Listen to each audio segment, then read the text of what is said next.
Hello friend, நான் ஆவாரம் பூ வச்சுருக்கேன் பாருங்கள். இதுவும் இந்த சந்தனப்பொடி இது ஆன்லைனில் நான் வாங்கிக்கிட்டேன்.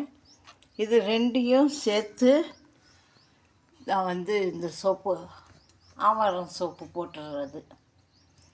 ஆவாரம் சோப்பு இங்கே பாருங்கள், இது நல்ல முகத்துக்கு நல்லா இருக்கும், பொலிவாக இருக்கும், நல்லா அதாவது உடம்புக்கு போட்டு வேர்வையெல்லாம் இருக்காது, நல்லா இருக்கும் இந்த சோப்பு. இது ஆவாரம் பூ. இது எனக்கு ரெகுலராக ஓடுது, வாங்கிக்கிறாங்க. நீங்களும் பார்த்தா வாங்கிக்கோங்க. அதே மாதிரி பார்த்திங்கன்னா இந்த ஆவாரம் பூவை நான் காய வச்சு பவுடராக்கி இந்த சந்தனத்தோடு சேர்த்து நான் இந்த சோப்பு ஆவாரம் பூ சோப்பு தயாரிச்சுக்குவேன். அடுத்தது பார்த்திங்கன்னா செம்பருத்தி, அதாவது செம்பருத்தி பூ இங்கே பாருங்கள், கலெக்ட் பண்ணி வச்சுருக்கோம்.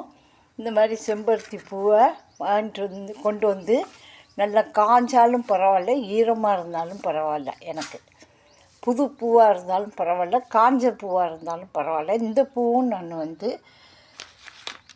இந்த செம்பருத்தியும்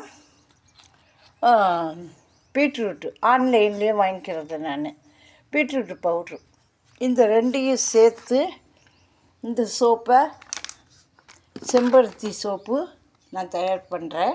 இதுவும் எனக்கு எல்லோரும் வாங்கிக்கிறாங்க. யூஸ் பண்ணி பார்த்தவங்கெல்லாம் நிறைய பேர் இன்னும் வேணும்னு கேட்குறாங்க. அது மாதிரி நானும் செஞ்சு கொடுத்துக்கிட்ருக்கேன். இதில் ஒரே ஒரு கெமிக்கல் தான் இருக்கும், ஆனால் நுர வளம் வர்றதுக்காக. மற்றபடி எந்த கெமிக்கலும் இல்லாத சோப்பு இது. நீங்களும் யூஸ் பண்ணி பார்த்தீங்கன்னா உங்களுக்கு தெரியும் இந்த சோப்போட ஒரு நிபந்தனை.